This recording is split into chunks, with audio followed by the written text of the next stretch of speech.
Boa noite, gente. Boa noite, obrigada pela presença de vocês todos. Bom, no dia 24 de novembro de 2017, eu estava no auditório da Universidade Federal da Bahia para assistir pela primeira vez o trabalho Guiada pelos Búzios, Desenhando para os Orixás, o respeito à arquitetura tradicional do terreiro de Candomblé, de autoria da Vilma Patrícia Santana Silva, no seminário Salvador e Suas Cores, organizado pelo professor Fábio Velame e pelo grupo Etnicidades, o qual Vilma faz parte. Já mencionei em várias falas e palestras que aquele momento foi um divisor de águas na minha vida. Primeiro, porque eu estava de volta a um território que também pertencia aos meus antepassados, já que meus avós maternos eram baianos. Segundo, porque naquela época, um ano antes de criar o projeto Arquitetas Negras, eu senti um incômodo que acreditava estar relacionado apenas à invisibilidade por ser uma mulher negra na arquitetura. No entanto, naquele evento, assistindo à palestra de Vilma e de outros presentes, percebi que existia uma contranarrativa sobre a produção de arquitetura afrocentrada e nossa.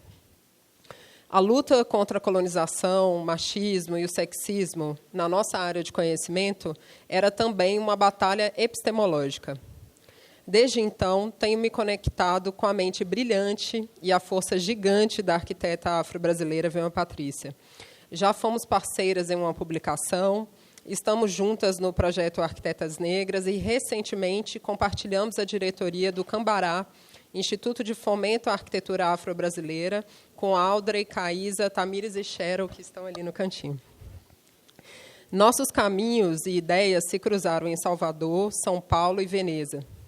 Agora tenho a honra de convidá-la para compartilhar com vocês um dos eixos mais interessantes de abordagem sobre a produção de arquitetura, fruto do nosso território, de nossas experiências e de nossa pele negra.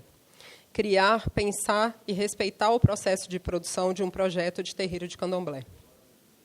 A aula com a Vilma Patrícia é hoje, então estamos todos aqui para vê-la. E agora eu vou apresentar aqui a mini-bio da Vilma. A Vilma é graduada na UFBA, na FAO, com experiência em projetos arquitetônicos e urbanísticos, residenciais e comerciais. É cofundadora do Grupo de Pesquisa Etnicidades, Grupo Étnico-Racial em Arquitetura e Urbanismo UFBA. Se vocês não conhecem, procurem saber, porque o Grupo Etnicidades é uma referência em produção de arquitetura e urbanismo afrocentrado no Brasil há muitos anos. A Vilma é escritora, pesquisadora de relações étnico-raciais em arquitetura e urbanismo, com ênfase na religiosidade de matrizes africanas, no caso do candomblé. Atualmente, ela é servidora federal na Faculdade de Educação da UFBA e mestranda em arquitetura e urbanismo pela FAUFBA, com um tema sobre a importância das encruzilhadas em Salvador no imaginário da cidade, cujo foco de estudo está sobre arquitetura e urbanismo em bairros negros da cidade de Salvador, com tensionamento em étnico, racial, gênero, religiosidade de matrizes africanas e ancestralidade afro-brasileira e afrodiaspórica.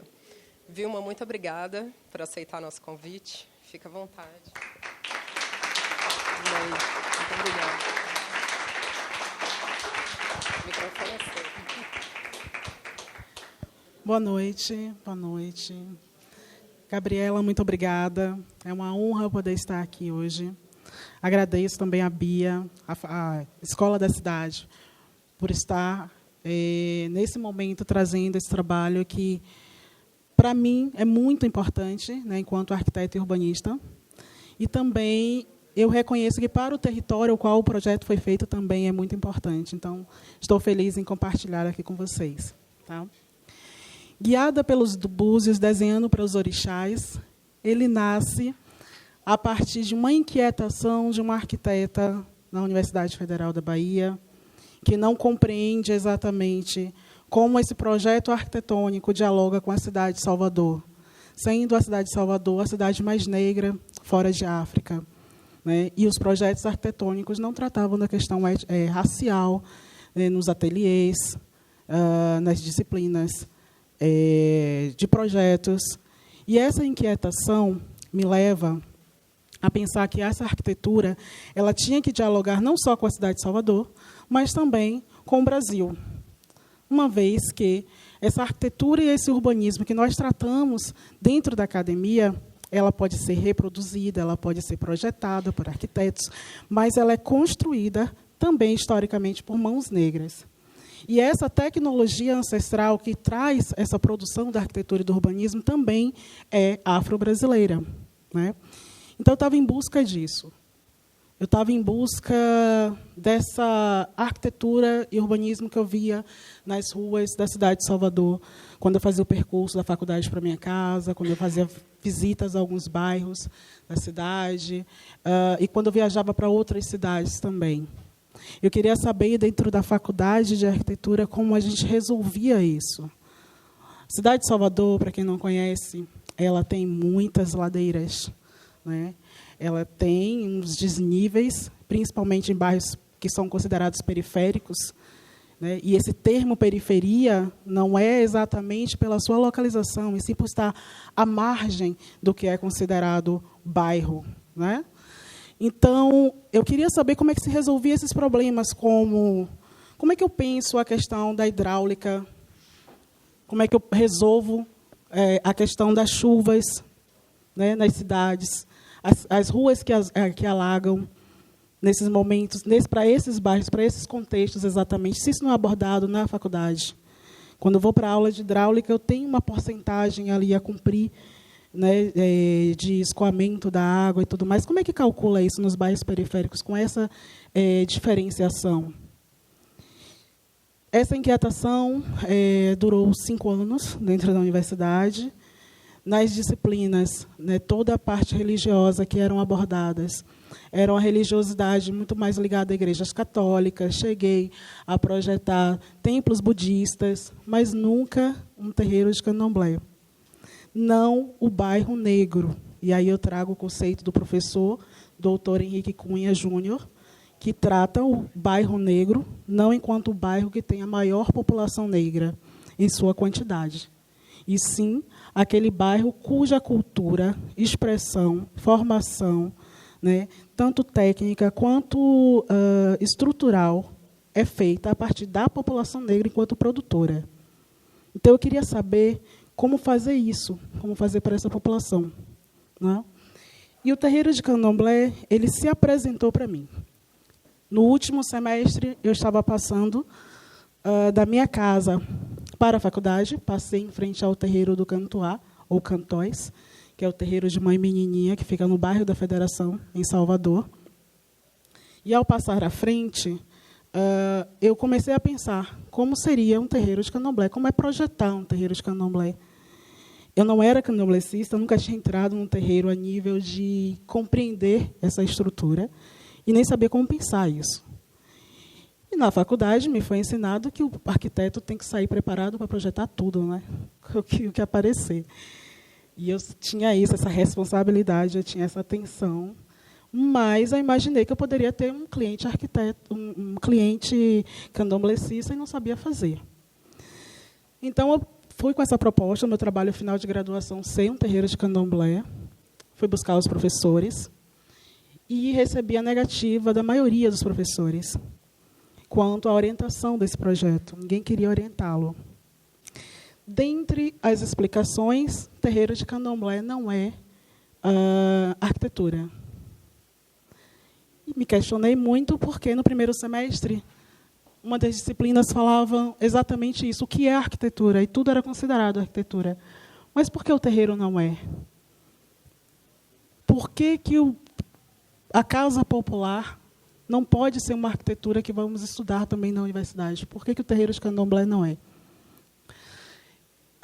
E aí eu faço um pequeno tensionamento, que essa resposta vem há 14 anos atrás. Durante a graduação, eu não tive nenhum professor negro, nenhuma professora negra. E essa realidade da arquitetura afro-brasileira e da questão racial era muito distante em todas as disciplinas. Foi quando, em 2014, eu conheço o primeiro professor negro na universidade, que é o Dr. Fábio Macedo Velame, que atualmente é o diretor e o primeiro diretor negro da Faculdade de Arquitetura e Urbanismo, e ele topa me orientar. Eu fico extremamente feliz, porque, inclusive, o único trabalho de terreiro de candomblé existente na Faculdade de Arquitetura era o dele, que era o trabalho final de graduação, que era um estudo sobre o terreiro pré-existente. E, nessa busca de entender a arquitetura afro-brasileira, eu descubro também que existem, que não tínhamos, né, dentro da universidade, arquitetos tratando sobre isso, nem dando aula, nem trazendo os projetos. Eu não encontrava na biblioteca. O nome Guiada pelos Búzios, ele acontece a partir do processo. Eu vou descobrir lá na frente, no meio do processo desse trabalho, que, na realidade, a minha metodologia vai ter que modificar, não vai ser o que eu aprendi na academia, né? E desenhar para os orixás e não projetar para eles é a minha grande missão. Por exigência da academia, eu tinha que trazer as divindades como uma representação gráfica. Então, os orixás, né, eles são divindades da religiosidade matriz africana, de nação Queto, advinda do território Queto de África, em África. E essas divindades, elas não têm essa imagem, né, antropomórfica, figura de um ser humano. Mas essa foi a forma mais próxima que eu encontrei para traduzir para a academia.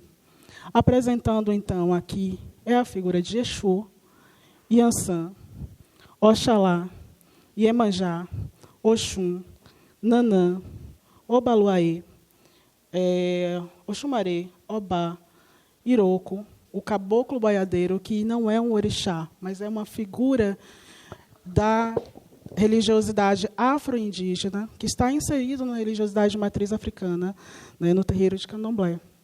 Oxóssi e Xangô, lá Ogum.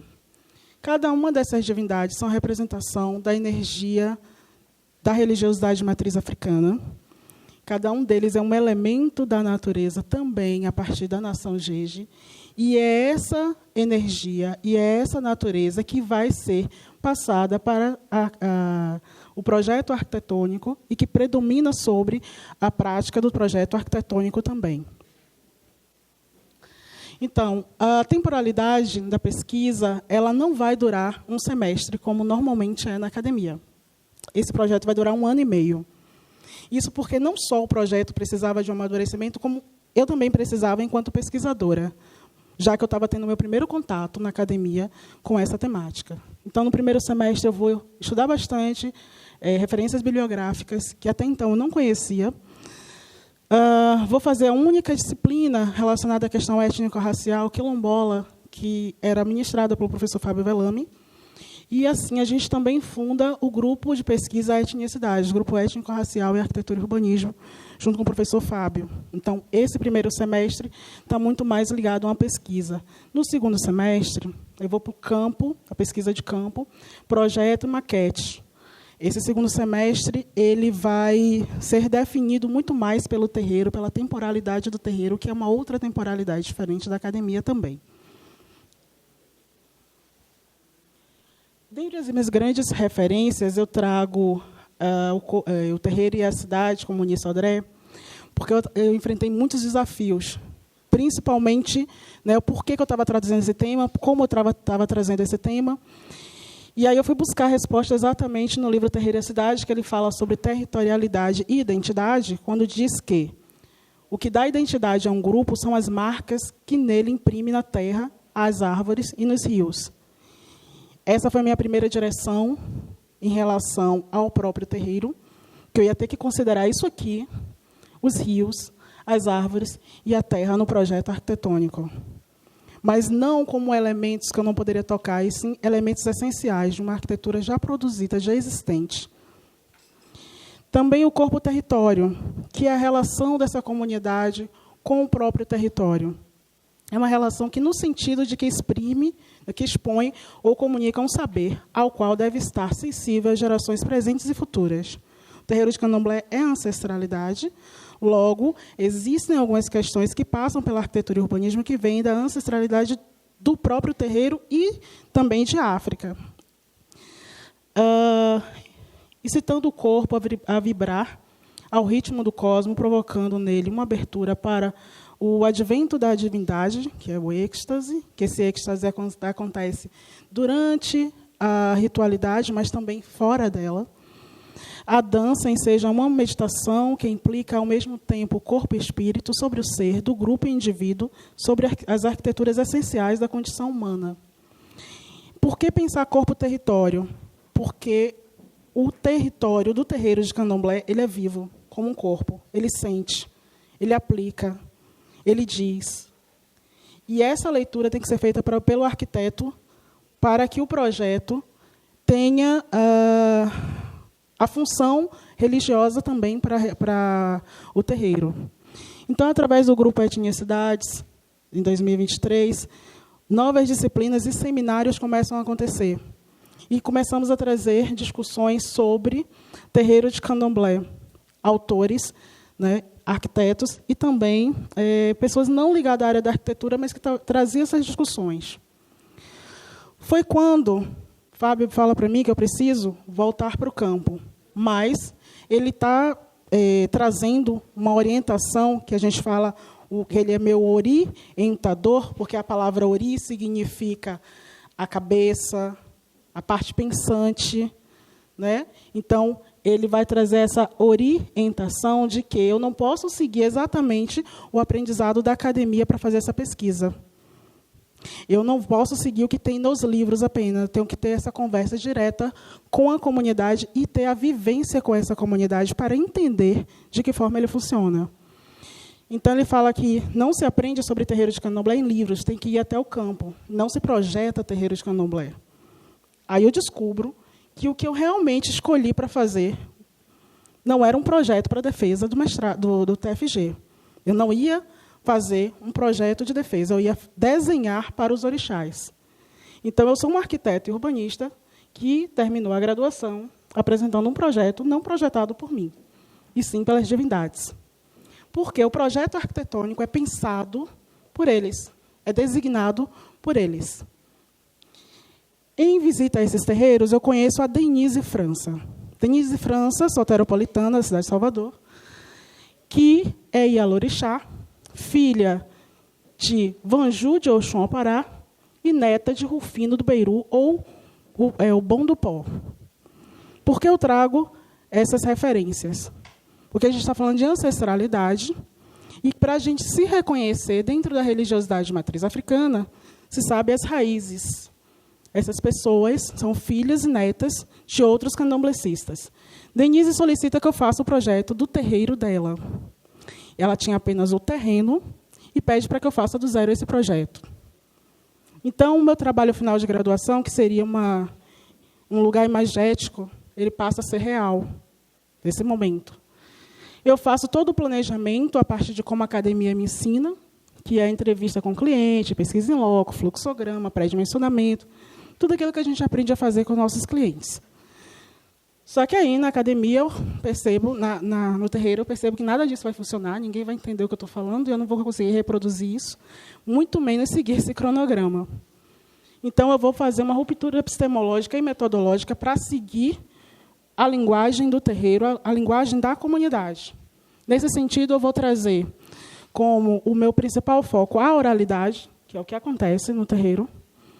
E essa oralidade é a partir da comunidade, eles que vão descrever para mim como são esses espaços, e também com as divindades. E aí vem um grande tabu. O arquiteto conversa com Exu, o arquiteto vai conversar com Ogum, com Iemanjá, o arquiteto vai conversar com o Herê, com o caboclo, o arquiteto vai conversar com quem vai designar o projeto. E se são eles que pensam esse projeto, por que não conversar com eles? Por serem forças da natureza, eu não poderia conversar diretamente com eles. Mas aí vem as metodologias, né, dessa comunicação através dos sonhos que a comunidade tem, dos jogos de búzios e das manifestações. Existiam pessoas incorporadas nessas divindades que falavam por eles. E eles traziam todas as orientações do que deveria ser feito. Então, assim, a Ialorixá Denise, que tem sobre regência o orixá Ogum e a orixá Yansan em seu ori, né? O terreiro pertence a esses dois orixás, ela fazia o jogo de búzio para consultar com eles o que deveria ser colocado, onde deveria ser colocado, repassado para mim, e eu fazia isso em projeto. Por isso que ele é guiado pelos búzios, e eu desenhava para os orixás. O caboclo boiadeiro também vem incorporado em Denise, passar para mim todas as informações.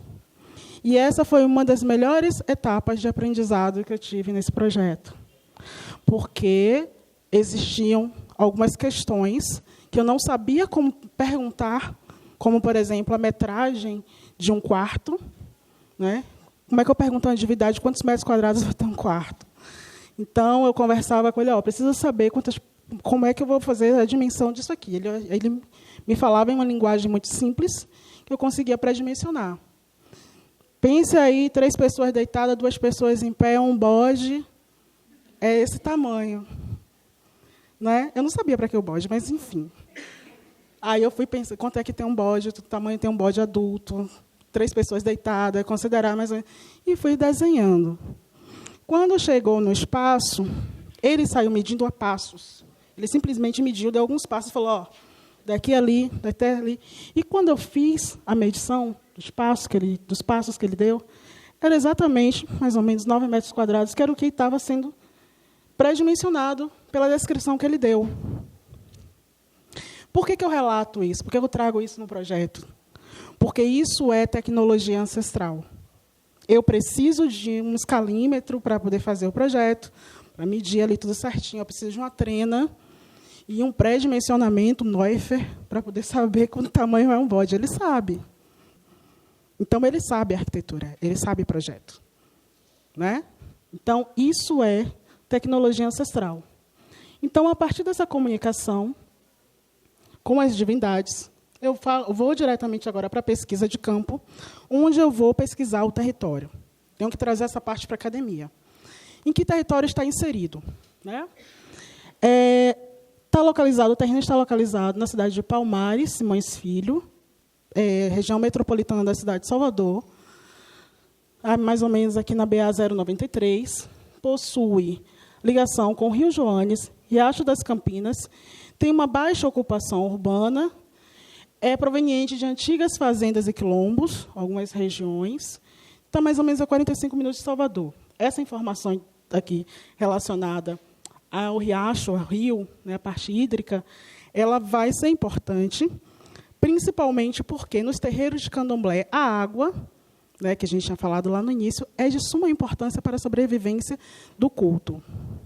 E quando a gente fala dessa região metropolitana de Salvador, a gente já está vendo aqui em 2014 o que hoje, atualmente, né, só se intensifica, que é a questão de a zona rural, a zona urbana da cidade de Salvador, ela já está muito adensada, não tem espaço para os terreiros de candomblé.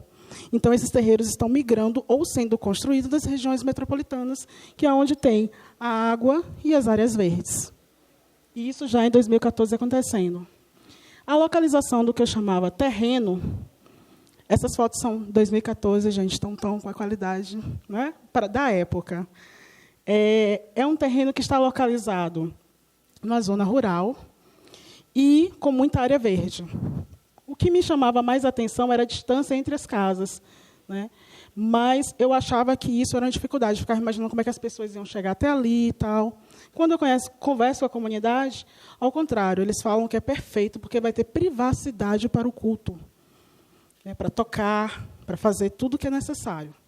O terreno mede 15 por 58, cerca de 870 metros quadrados.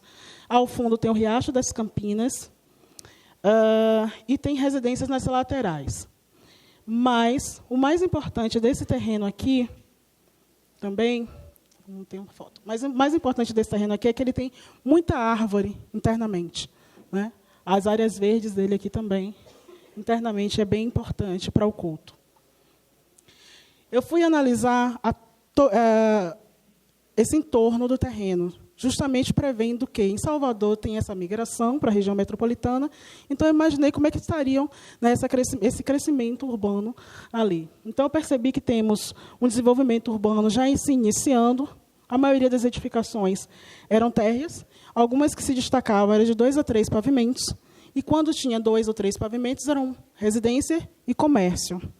E esses comércios estavam mais ligados à construção civil e à alimentação. Mas o de construção civil ainda estava se destacando. Isso significa que tem uma construção em via, né, acelerada aqui também.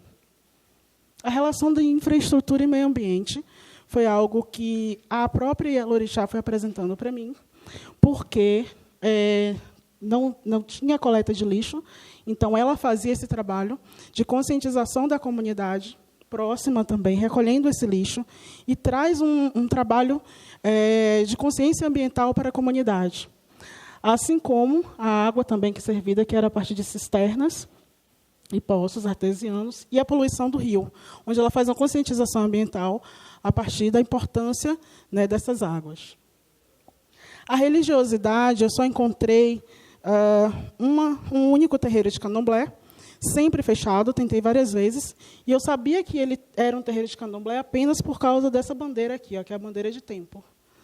Então, provavelmente, nação Angola Oqueto. Mas eu encontrei muitas igrejas evangélicas, né, principalmente a Assembleia de Deus. Então, ali também já existia, por parte da Ialorixá, um trabalho de conscientização à questão da intolerância religiosa, né, na região, porque ela recebeu, de início, foi um certo desafio para ela ter um terreiro ali. Então, primeiro, ela teve que conhecer a comunidade, para que a comunidade entendesse que haveria também benefícios desse terreiro estar lá, para depois ela começar com essa construção. O terreno em si, eu chamava de terreno, justamente porque, para mim, essa era a apresentação enquanto arquiteta, futura arquiteta. Na realidade, ele não era um terreno, ele era um terreiro. E esse terreiro não tinha nenhuma construção, mas ele era um terreiro de candomblé. Isso porque o terreiro de candomblé ele não é exatamente o que está construído ou visível. Ele é o território sacralizado. E esse território sacralizado é feito a partir da religiosidade.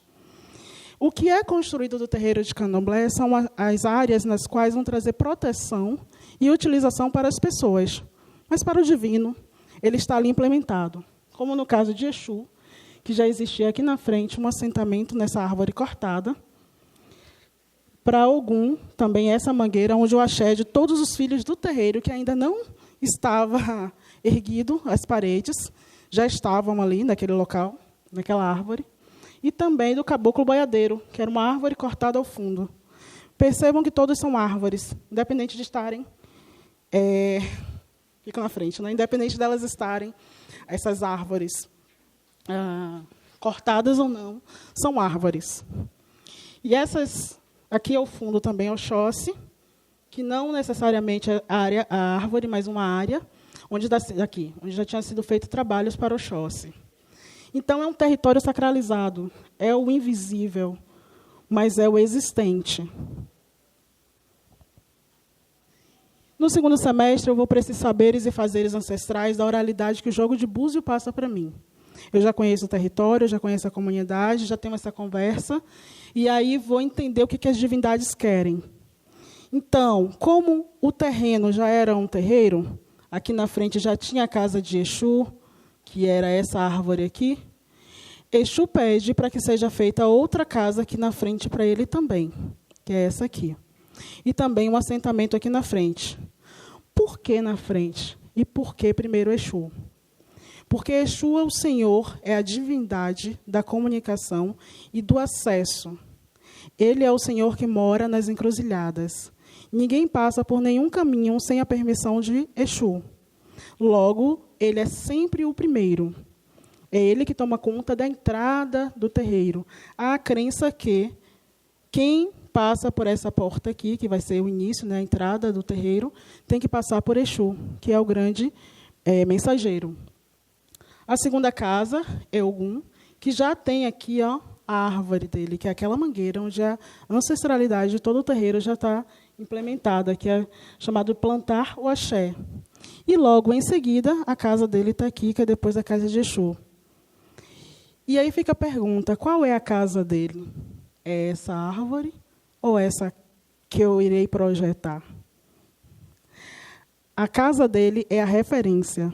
Logo, o projeto, a casa em si, não é onde habita o orixá.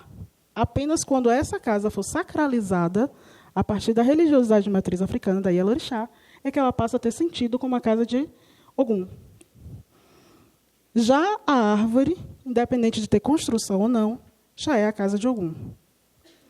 Depois vem a casa dos outros orixás. Então, a partir dos jogos de búzios, eles foram orientando onde seria a construção de cada uma das edificações. Trago aqui, não vou trazer todos, são 16, então, muita história, né?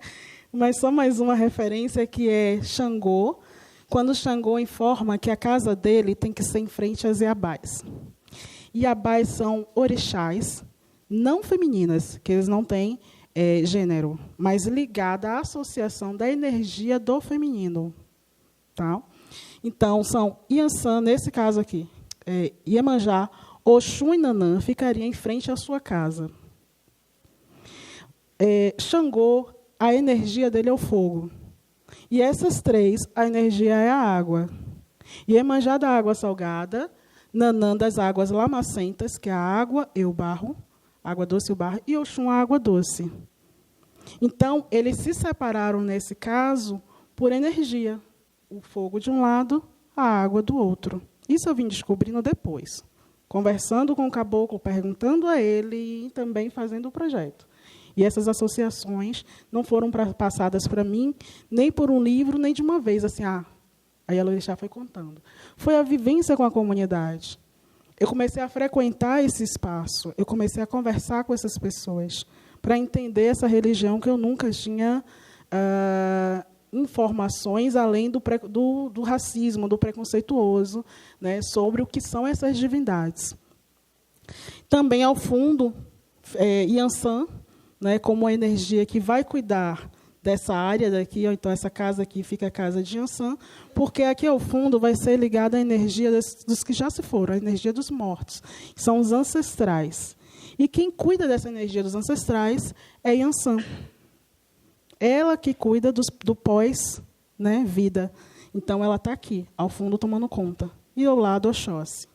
E assim, eu fui trazendo, né, cada uma das divindades, apontando exatamente esses lugares. Então, Exu fica com duas localizações, que é esse assentamento aqui na frente, ligado à árvore já existente, depois a casa dele. Aí vem Ogum, Oxóssi.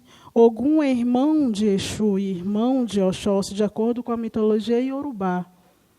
Então, eles estão próximos também. Aqui nós temos o Senhor da acessibilidade, o Senhor do acesso, desculpa, o Senhor do acesso, dos caminhos, da permissividade. Exu é considerado o diabo pela religiosidade católica justamente porque ele é o permissível. Não existe o impossível para ele. Então, é um orixá, uma divindade que é pensada como uma divindade perigosa, porque ele é a potência, né? Não existe o proibido. Quando viemos aqui para Ogum, é a tecnologia, é o Senhor que conhece os mistérios do ferro. A partir dele, do ferro, nós temos a agricultura, a partir do ferro nós temos também a revolução na arquitetura, né? Então, ele representa exatamente isso, essa tecnologia. Se não fosse o ferro, né, nós não teríamos esses avanços. Temos Oxóssi como Senhor da prosperidade, que está ao lado de Ogum, que é quem o ensinou a caçar. E ele é aquele que traz a caça, a prosperidade, a fartura. É uma divindade ligada à questão das áreas verdes. Depois vem Xangô, que é o grande Senhor da justiça, também ligado ao fogo. O caboclo boiadeiro está aqui ao fundo, junto com Iansã, que é a senhora do pós-morte, a senhora dos ventos, das tempestades. E esse caboclo boiadeiro ele está associado tanto a Iansã quanto a Ogum, por ancestralidade. Como é que acontece a questão da religiosidade de matriz africana estar associado com o caboclo, que é indígena? Da mesma forma que, no período da escravatura, nós tínhamos os africanos, né, de diversas matrizes e de diversos países, também em convivência com a comunidade indígena. Pelo mesmo processo de escravatura, pelo mesmo processo de morte, há ali, dentro do terreiro do candomblé, uma diáspora existente. E essa diáspora africana também é uma diáspora brasileira. Depois vem a casa dos mortos, depois vem a casa aqui dos mortos, que são dos ancestrais, que, na verdade, a gente fala mortos por uma questão popular, porque, para a religiosidade de matriz africana, quem morre é a matéria. Essa comunidade ela continua existindo. Existe um terreiro chamado Abolá, que é na ilha de Taparica, próximo a Salvador, onde é exatamente apenas para o culto a esses ancestrais, que são os egunguns. E aí eu recomendo o livro do professor Fábio Macedo Velame, que fala exatamente sobre os egunguns, a ancestralidade a partir da arquitetura e do urbanismo. Depois vem a casa de Oxalá.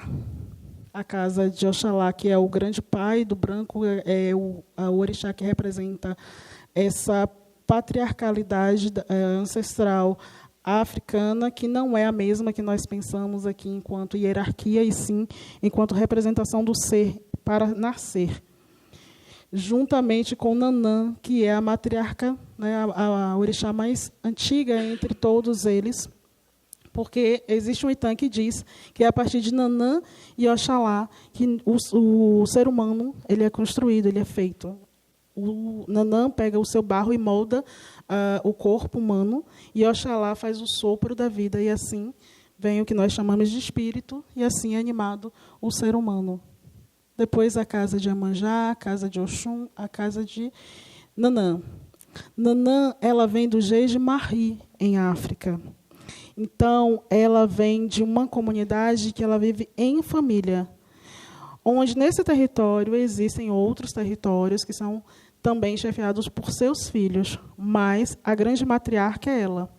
Então, Nanã com seus filhos, que são todos filhos de Oxalá, mas vivem apenas com ela, e esses territórios são dominados por eles são chamados de família Gi. Então, a família Gi é a família de Nanã. Nanã, Ossain, Obaluaê, Euá, Oxumaré. Isso para esse terreiro de candomblé. E é importante a gente pensar que os terreiros não são iguais, que existem nações diferentes, que, inclusive, essas divindades em outras nações nem vão ser chamadas de orixás. Se for na nação Jeje, vai ser chamada de Inquices. Se for na nação Angola, vão ser chamados... vou lembrar e falo. Mas, assim, que para entender que os terreiros de candomblé eles são de acordo com a sua ancestralidade e territorialidade em África. Por isso, cada um desses orixás eles dominavam uma região em África, um território que hoje chamamos de países. Mas cada um dominou um desses territórios. E eles eram cultuados separadamente. Quando chega ao Brasil, né, todos são cultuados no mesmo espaço que é o terreiro de candomblé. Logo, o terreiro de candomblé é a diáspora africana. É a representação dessa pequena África. Então, eu vou agora, a partir desse momento que eu pego a informação de onde vão ser cada uma dessas divindades no território, que foi passada para mim a partir dos órgãos de Búzios, eu fiz aquele croquis, eu tenho que representar isso no espaço. Mas, como eu estou falando que esse espaço não é um terreno, ele é um terreiro, eu não posso pisar nesse solo sagrado de forma como se estivesse em qualquer outro território, né? Então, eu vou passar a fazer alguns trabalhos com a comunidade para fazer uma maquete em loco, para que essa comunidade entenda essa espacialidade antes do projeto. Isso é uma das rupturas epistemológicas também que eu trago para o TFG. Uma vez que, se eu fizesse croquis, planta ou maquete física, eles poderiam não entender essa espacialidade. Então, eu pego tecidos brancos e vou para o terreno, que já é o próprio terreiro, fazer a representação desses espaços que já foram ditos pelos orixás, mas não só isso, como as oferendas que são feitas pela Ielorixá em cada um desses espaços, que a partir do momento que o orixá disse que aquele espaço é a casa dele, a próxima casa dele, ele já é um território que deve ser sacralizado. Para isso, nós fizemos o acaçá, que é uma típica comida que é oferecida, um alimento que é oferecido para as divindades, e foram colocadas embaixo na terra, né, que a terra é uma divindade que come e que nos dá o alimento, né? Então, a gente coloca, em cada um dos espaços é colocado esse alimento para que a gente esteja pedindo licença para fazer essas medições. e essas representações. Então, em alguns espaços que eu trago aqui, por exemplo, de Xangô, além desse alimento sagrado, nós temos o fruto do orobô, que é um fruto específico para o orixá, Xangô, né? Aqui para Oxóssi, embaixo, é um filho de Oxóssi que está colocando, né, essa representação, e, ao mesmo tempo, eu trago o tecido aqui, que é amarrado nas árvores que existem ou com madeiras do próprio local, somente para que a comunidade consiga transitar por essa maquete, entender essa volumetria, essa espacialidade. Aqui eu estou fazendo para Exu, justamente porque aí a Lorixá pede que eu faça para que Exu abra os caminhos para o meu trabalho, para que eu consiga concluir o trabalho como arquiteta, já que ele é o senhor da permissividade. E funcionou. O interessante é que não foi um trabalho... Foi um trabalho muito cansativo, mas foi um trabalho muito prazeroso. E eu entendi que essa é a filosofia também do terreiro de Candomblé. É muito cansativo. Quando a gente vai pensar a cozinha, por exemplo, eu não imaginava como é que se projeta uma cozinha para a população interna do terreiro e, ao mesmo tempo, para fazer uma festa aberta ao público, que você não tem a mínima noção de quantas pessoas vão vir àquela festa. Podem chegar a 300 pessoas. E a filosofia do terreiro de Candomblé é que todo mundo coma em fartura. Isso é uma outra metodologia, uma outra tecnologia que o terreiro detém sobre quanto de alimento se deve produzir, né? E isso é feito com muito carinho e, ao mesmo tempo, existem momentos de tensões, mas existem momentos de cânticos, de alegria. E esses momentos foram registrados também, como aqui a Yelorixá cantando para Iemanjá. Ela conversa com a divindade, ela canta para a divindade, ela dança aqui sorrindo, porque estava colocando essa oferenda para Iemanjá. Então, mais uma vez, eu compreendi que aquilo ali não era simplesmente fazer uma maquete, desenhar um projeto, levar para a academia. Eu estava trazendo uma forma para aquele espaço que já estava ali sacralizado, mas precisava ser definido. E aí me questionaram na academia, principalmente nas bancas, se eu tinha que... Todo arquiteto tem que se vestir assim para poder fazer projeto. Então, eu fui buscar, mais uma vez, lá com o Júlio Braga, informações de como traduzir, porque, diante de algumas perguntas, às vezes, o que a gente tem vontade de responder, a academia não suporta. Então, a gente vai buscar nos autores, né? E fala o seguinte: as instituições sociais e culturais das sociedades afastadas da nossa precisam ser entendidas se realmente a quisermos entender, a partir das ideias e valores vigentes naquelas sociedades e não simplesmente nos nossos próprios termos. E isso só é possível quando o investigador se muda, em geral, literalmente, não metaforicamente, da própria cultura para a estranha que deseja compreender e aprender a nova cultura como aprenderia uma nova língua. Ou seja, nós falamos português como o nosso idioma principal, mas se a gente for aprender o inglês, eu tenho que ouvir, eu tenho que falar, eu tenho que cantar, eu tenho que pensar. Por que eu não posso vestir uma roupa clara ou uma saia, porque eu que optei por vestir a saia, eu poderia só vestir uma roupa clara, quando eu adentro um terreiro de Candomblé por respeito àquele território?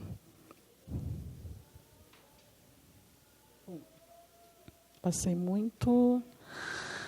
No terceiro semestre, após a maquete em loco, eu fui passar para a maquete virtual e, assim, trazer agora a produção, porque toda a comunidade do terreiro já tinha entendido e aprovado o projeto. Então, eu vou passar para os projetos gráficos para a academia. Dentre esses projetos gráficos, eu tenho a análise da espacialidade, da marcação desse território, circulações. Eu entendo que eu tenho um terreno que vai ser dividido na primeira parte como barracão, a segunda, instalações de serviços, ao fundo, o Ilê-Orixá, que já foi pré-definido pelas divindades, os caboclos e eguns e o riacho. Começo a fazer aqui uma linha, né, a partir dessas linhas, as circulações. Por onde vai entrar, né, esse visitante, como é que ele vai passar, se eu tenho um barracão aqui, como é que ele adentra esse barracão, se eu tenho um filho, por onde esse filho vai entrar, né, dentro nesse barracão e como é que ele vai acessar o restante do terreiro. Então, eu começo a fazer essas análises de circulação de quem é do terreiro, de quem é visitante, e mesmo quem é do terreiro não pode acessar todas as áreas. A exemplo, aqui, né, onde nós temos em verde, que todos os visitantes podem acessar. Em laranja, apenas as pessoas da casa. E essa área vermelha aqui, que são de culto aos caboclos e eguns, nem todos da casa podem acessar. E existe um segredo para isso aqui, que é da religiosidade. Aqui também eu faço análise do espaço a partir de seu uso. Então, aqui o barracão, aqui para as divindades. Em rosa, também para as divindades. Em azul, seriam os serviços, que são cozinhas e a casa, onde vão ficar os animais utilizados durante o culto. E essa área em verde aqui, que seria a área de dormitórios. Amarelo, a área onde será a iniciação, né, dos novos adeptos. Então, sai a primeira proposta, que é esse daqui, a Casa das Divindades, serviços, dormitório, barracão, com a árvore de Ogum, que é essa mangueira, ao centro. Imaginei que essa área aqui ficaria mais como um culto interno, né, não exposto. Só que, faltando um mês para a entrega, a defesa, Ogum me manda um recado pelos Jogos de Búzios dizendo que eu posso estar construindo o barracão que eu quiser, mas que o barracão dele é esse aqui, ó. Essa árvore. Então, eu tenho um mês para resolver como eu coloco o barracão ao redor dessa árvore. Na realidade, a construção, né, em volta da árvore. Eu trago não só o barracão aqui para dentro, como mudo também toda a volumetria e tento resolver, né, essa árvore aqui, que é bem complicada, porque é uma mangueira muito alta, que tem muitos galhos. E como resolveria também a questão das mangas caindo sobre o telhado, enfim, é uma complexidade para um mês, um estudante finalizando o curso não quer essa complicação. Mas a própria comunidade também participou muito dessa resolução, trazendo algumas soluções, inclusive colocar redes de pescaria na própria mangueira, que a gente nunca imagina, a gente vai imaginar várias outras coisas, para que as mangas sejam ali colhidas e, de uma certa forma, até ajuda a comunidade. Assim como também as telhas, né, que eu coloco o PVC, e o pergolado embaixo, para conter um pouco dessas folhagens. Mas, dentro do barracão, é essa área aqui, que é reservada para a árvore, e ela continua se expandindo. Uma questão que eu conversei com a comunidade era a questão das raízes, porque eu sabia que essas raízes iriam, futuramente, né, restaurar todo esse piso. Mas a arquitetura do terreiro de Candomblé, ela não é uma arquitetura fixa que vai contra as forças da natureza, ao contrário.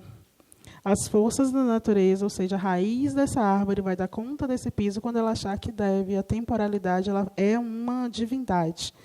Então, é claro que eu pensei da melhor forma possível, dando uma distância muito boa das raízes, só que as raízes da mangueira são muito extensas. Então, a gente sabe que teria também essa intervenção. Ficou, então, o acesso principal, aqui é a casa de Exu, Ogum e Exu aqui no assentamento. O barracão, né, que é essa área aqui da frente. Ficou aqui o espaço para os visitantes, a árvore que está aqui eu retirei para a gente poder visualizar melhor, os atabaques. Aqui as pessoas mais velhas, né, que frequentam o terreiro, que são as autoridades.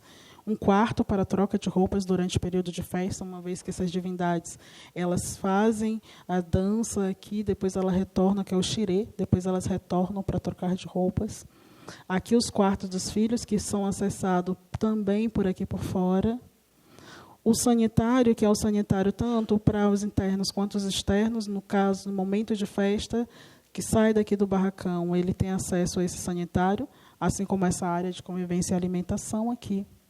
A cozinha comum, que é a cozinha que faz o alimentos para a festa e para a comunidade, e a cozinha de axé, que é uma cozinha que só prepara o alimento para as divindades. É uma cozinha separada.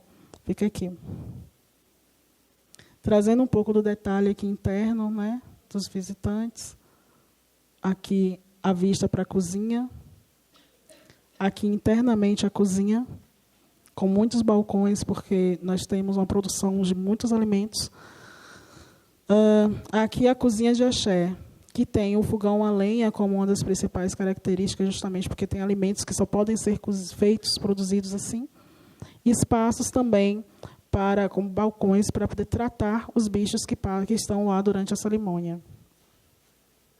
Aqui trazendo os ilês axés, que são, ilê significa casa, não é? Residência, moradia dos orixás. Então, aqui nós temos os ilês axés, que vêm de Ogum, Oxóssi, Casa dos Bichos, né, que estão aqui desse lado, que são esses aqui também. E eles estão localizados desse lado aqui. Do outro lado, do que seriam aqueles orixás que eu falei que são as iabás, né, relacionados à energia do feminino, em frente a eles. Aqui um detalhe da cabana do caboclo, que é feito também em bambu, ao fundo a casa dos ancestrais. Uma fonte aqui também à frente, entre as casas, que é essa fonte aqui, justamente porque existem atos que precisam dessa água a partir de uma fonte, que é a água natural, mas que esteja em movimento.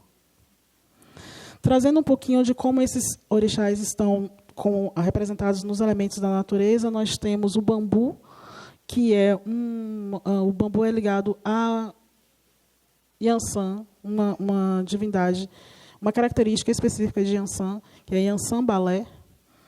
Ela está ligada ao bambu, e ele foi colocado como pergolado, explorado na arquitetura a partir desse pergolado, a partir dessa cerca, apenas nos locais onde se era possível ver, né, do externo para o interno. Onde tem assentamento de orixás e as casas dos orixás, não houve, né, essa visibilidade. Também nas portas e janelas, o bambu. Xangô está representado aqui na cumieira, que é a parte mais alta do terreiro, e ele assim representa a cumieira desse terreiro, ou seja, é aquele orixá que vai estar auxiliando esse terreiro.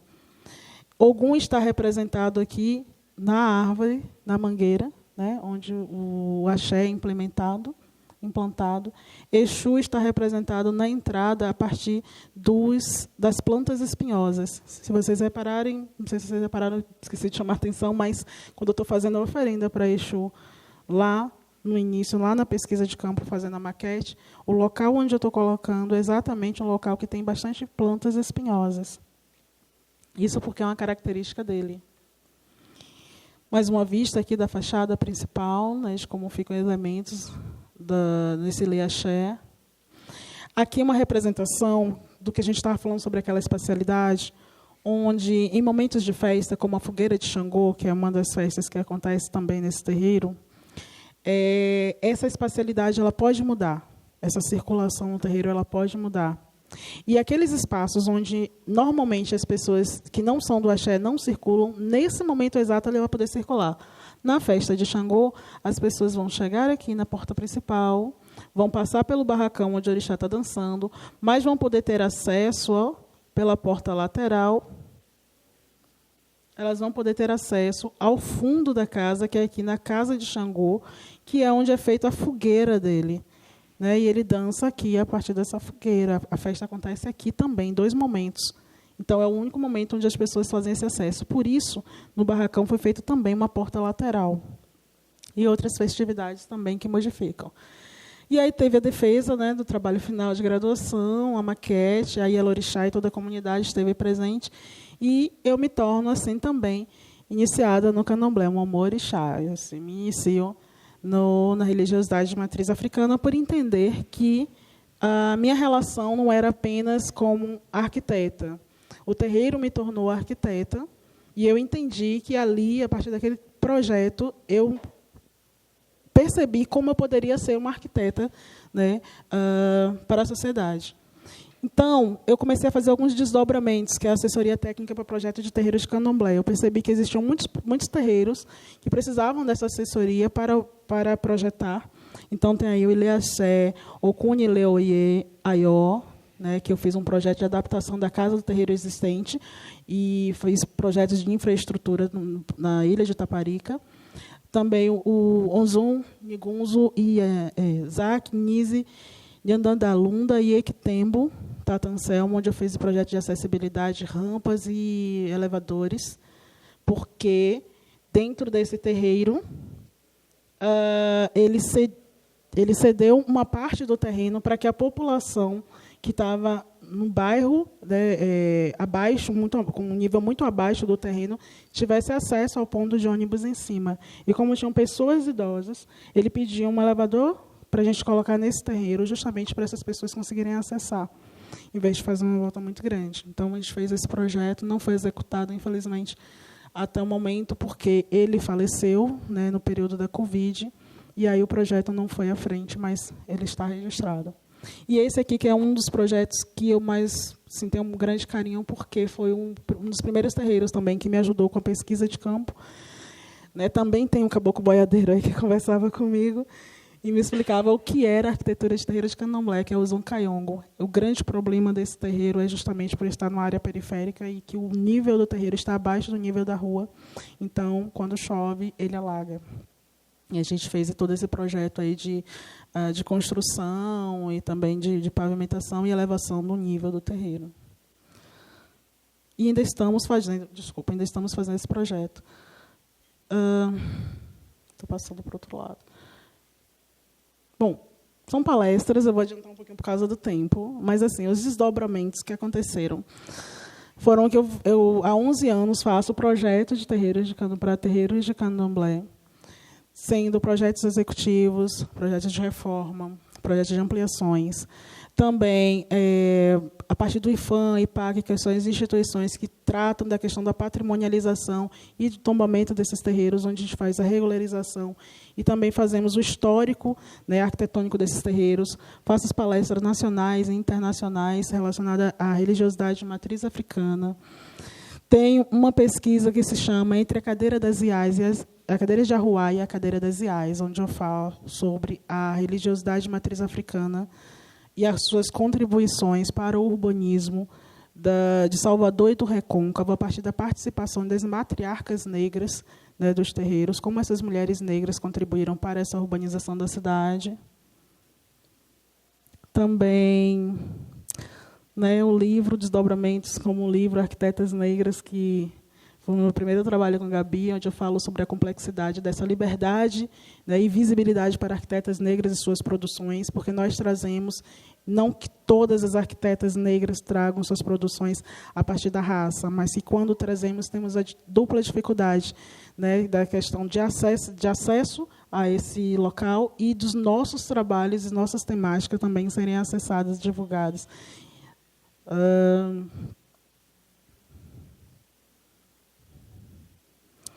Essa é uma das palestras também que eu tenho maior carinho, porque o Júlio Braga, que me ensina lá no trabalho final de graduação, com um livro de como nós podemos nos vestir enquanto candomblecista, ou pelo menos respeitando a religiosidade dentro do terreiro, mesmo sendo arquitetos e urbanistas.